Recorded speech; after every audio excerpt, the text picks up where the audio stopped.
ప్రభుత్వ పథకాల్లో అవినీతి జరగకుండా మోదీ సర్కారు చర్యలు తీసుకుందని, నేరుగా లబ్ధిదారుల ఖాతాల్లో నిధులు జమ చేశారని బీజేపీ జాతీయ అధ్యక్షుడు నితిన్ నబీన్ అన్నారు.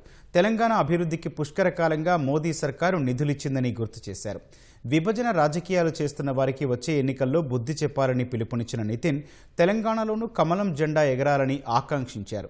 రాష్ట్రాన్ని బీఆర్ఎస్, కాంగ్రెస్ దోచుకున్నాయని, అభివృద్ధి కావాలంటే డబుల్ ఇంజిన్ సర్కారు రావాల్సిందేనని కేంద్ర మంత్రులు కిషన్ రెడ్డి, బండి సంజయ్ స్పష్టం చేశారు.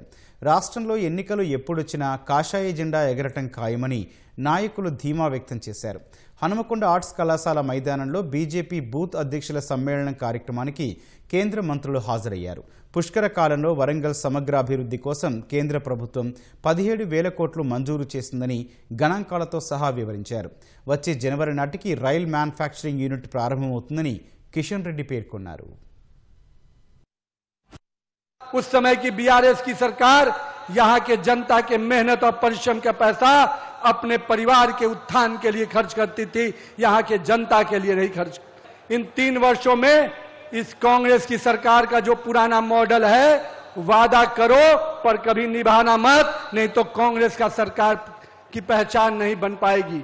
कांग्रेस के सरकार की पहचान ही यही है, वादा करो और भूल जाओ। और इस परिवारवादी, इस भ्रष्टाचारी सरकार को भी उखाड़ फेंकने का काम कोई कर सकता है। हर गली मोहल्ले में जाए, हर परिवार से मिले, हर युवा से मिले, हर महिला से मिले और मिलने के बाद किसानों के साथ बैठने के बाद उनको सरकार की योजनाओं, उन योजनाओं की भी जानकारी दे कि नाकामी की भी चर्चा हम नीचे तक ले जाए।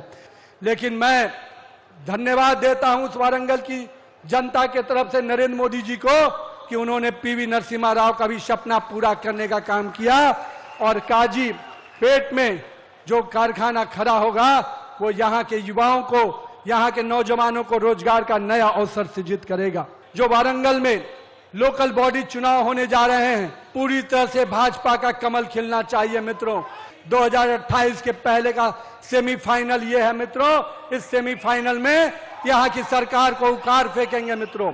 సుమారు 17,000 కోట్ల రూపాయలు ఈ వరంగల్ పట్టణ అభివృద్ధికి నా దగ్గర డాటా ఉంది. వరంగల్ రైల్వే స్టేషన్ అభివృద్ధి, కాజీపేట రైల్వే స్టేషన్ అభివృద్ధి, రైల్ ఫ్యాక్టరీ వచ్చే సంవత్సరం ప్రారంభం కాబోతుంది. ఇక్కడ రైలు ఇంజన్లు, రైలు కోచ్లు ప్రారంభోత్సవం జరుగుతుందన్న విషయాన్ని ఈ సందర్భంగా మనవిస్తా ఉన్నాను.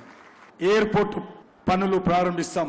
పిఎం మెగా టెక్స్టైల్ పార్క్ మంజూరు చేసిన విషయాన్ని మనం చేస్తా ఉన్నాను. కేంద్ర ప్రభుత్వము ఏం చేసిందనే విషయాన్ని ఈ సందర్భంగా వాళ్ళు మాట్లాడుతూ ఉన్నారు.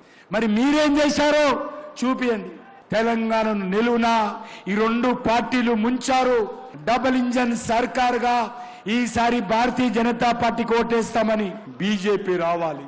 అప్పుడే ఈ తెలంగాణ అభివృద్ధి చెందుతుంది.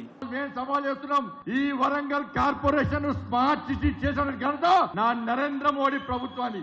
70 పైసలు స్మార్ట్ సిటీ పైసలు డైవర్ట్ చేసిన కరీంనగర్ ఎందుకు అభివృద్ధి చెందింది?